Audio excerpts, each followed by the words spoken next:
سلام دوستان عزیز. امروز میریم برای فال متولدین 9 آذر تا 14 آذر. هر نیتی دارین انجام بدین. متولدین 9 آذر تا 14 آذر میبینم که دروازه های خوشبختی خوشحالی به سمتتون داره باز میشه و چند وقته که منتظر هستین که اتفاقاتی براتون رخ بده. این اتفاقات به زودی براتون رخ خواهد داد و تیری به هدف براتون میخوره. ببین، من براتون ملکه زیبایی ها رو دارم میبینم و خوشحالی براتون دارم میبینم رو چیزی که این روزها نگرانش هستین.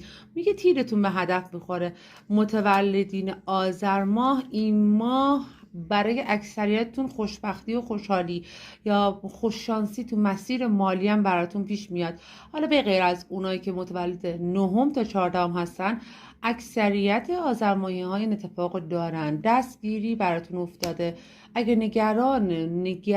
نگران هستین بابت موقعیت خانوادگیتون و موقعیت های مالیتون، حتما براتون دستگیری هست که من فکر میکنم بیشتر انگار نگران موقعیت مالیتون هستین که این موقعیت مالی براتون جفت و جور میشه. و کارت آخر میگه شما دارین دعوت میشین به یک کار، به یک موقعیت کاری جدید، به یک موقعیتی که واقعا فکرش نمی کنید، که میگید شخصی اومد دست منو گرفت و من اصلا باورم نشد. اون دستی نیستش جز نور و عشق پروردگار.